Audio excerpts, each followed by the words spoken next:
আসসালামু আলাইকুম।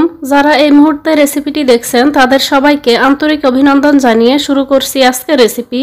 আজকে আপনাদেরকে আমি চালের গুঁড়া দিয়ে পুলি পিঠার রেসিপি তৈরি করে দেখাবো। তো রেসিপিটি আমি ঘরোয়া উপকরণে খুব সহজভাবে আপনাদের সাথে শেয়ার করেছি। আশা করছি রেসিপিটি আপনাদের ভালো লাগবে।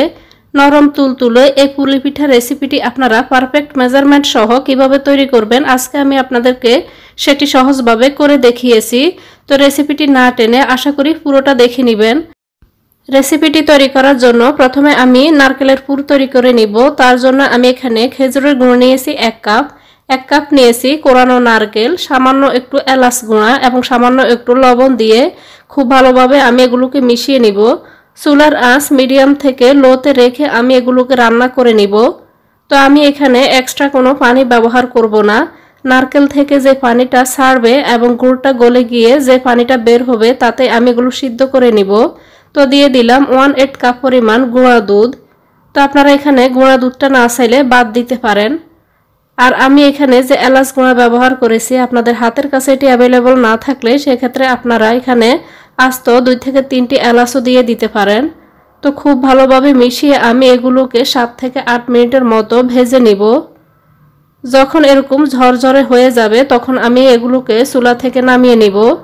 এবার আমি এখানে একটি খামির তৈরি করার জন্য দিয়ে দিলাম 300 ml দুধ, দিয়ে দিলাম 1/8 কাপ পরিমাণ চিনি, 1 চিমটির মতো লবণ দিয়ে এগুলোকে আমি মিশিয়ে নিব এবং অপেক্ষা করব দুধটাতে বলক আসার জন্য।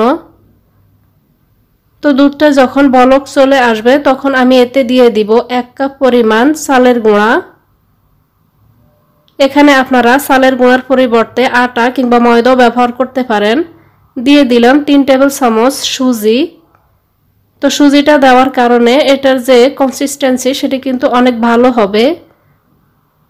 এবার সবগুলো উপকরণ খুব ভালোভাবে মিশিয়ে আমি একটি খামির তৈরি করে নিব। তো রুটি বানানোর জন্য আমরা যেভাবে খামির তৈরি করি সেরকমই একটি খামির আমি তৈরি করে নিলাম। এবার চুলার আঁচটা আমি বন্ধ করে এগুলোকে আমি ঢাকনা দিয়ে ঢেকে কিছুক্ষণ রেখে দিব। তো কিছুক্ষণ পর এবার আমি এই খামিরটাকে খুব ভালোভাবে হাত দিয়ে মথে নিব। তো খামিরটাকে এবার আমি হাত দিয়ে খুব ভালোভাবে মথে নিচ্ছি। তবে এই খামিরটাকে একটু গরম থাকা অবস্থায় মথে নিতে হবে, এতে করে খুব ভালোভাবে স্মুথভাবে কিন্তু এই খামিরটাকে মথে নেওয়া যাবে। এবার আমি এতে দিয়ে দিব কিছুটা ঘি।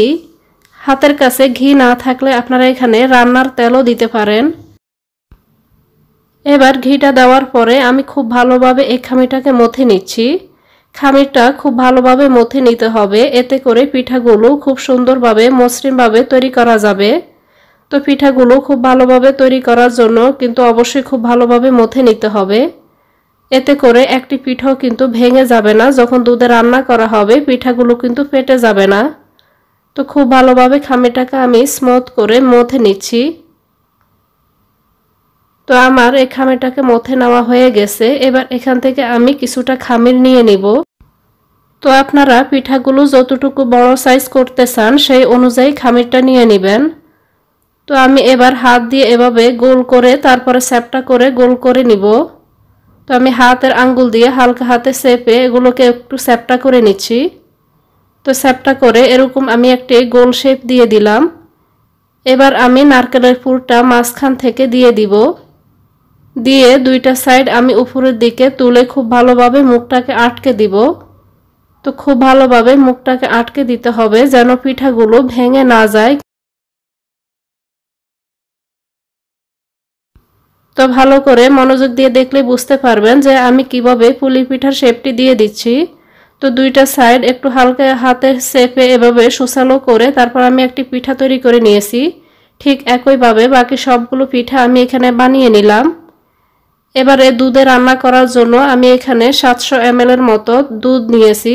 সাথে দিয়ে দিচ্ছি 1/8 কাপ পরিমাণ গুঁড়া দুধ, 1/8 কাপ পরিমাণ চিনি। আপনারা এখানে চিনির পরিবর্তে খেজুরের গুঁড়ো দিতে পারেন। এবারে সবগুলো উপকরণ ভালোভাবে মিশিয়ে অপেক্ষা করব দুধে বলক আসা পর্যন্ত। এর মাঝে আমি এখানে দিয়ে দিব 2টি এলাচ এবং দিয়ে দিলাম 1/8 কাপ পরিমাণ খেজুরের গুড়। তো আপনারা এখানে শুধু খেজুরের গুড় দিয়ে করতে চাইলে খেজুরের গুড়টা বাড়িয়ে দিবেন। আর শুধু চিনি দিয়ে করতে চাইলে চিনির পরিমাণটা বাড়িয়ে দিতে পারেন। এবার অপেক্ষা করব বলক আসা পর্যন্ত। দুধে যখন বলক চলে আসবে তখন আমি পিঠাগুলো দিয়ে দিব। চুলার আঁচ মিডিয়াম টু লোতে রেখে আমি 8 থেকে 10 মিনিটের মতো রান্না করে নিব।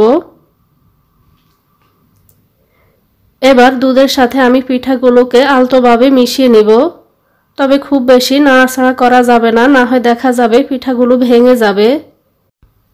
যারা এই মুহূর্তে ভিডিওটি দেখছেন প্লিজ চ্যানেলটি সাবস্ক্রাইব করে পাশে থাকবেন। সেই সাথে পাশে থাকা বেল আইকনের অল অপশনটি অন করে রাখবেন। এতে করে যখনই আমি নতুন ভিডিও আপলোড দিব সাথে সাথে আপনাদের কাছে নোটিফিকেশন চলে যাবে। আর যারা ভিডিওটি ফেসবুক পেজ থেকে দেখছেন প্লিজ পেজটিকে ফলো করে রাখবেন।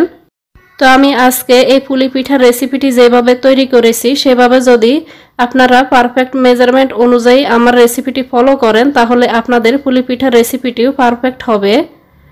আমার চ্যানেলে শীতকালীন অনেকগুলো পিঠার রেসিপি শেয়ার করা আছে, আপনারা চাইলে আমার চ্যানেলটি ভিজিট করে রেসিপিগুলো দেখে নিতে পারেন। তো এভাবে হাফ ঢাকনা দিয়ে আমি এগুলোকে রান্না করে নিব। পুরোপুরি ঢাকনা দিলে দেখা যাবে দুধে বলক এসে কিন্তু এগুলো পড়ে যেতে পারে।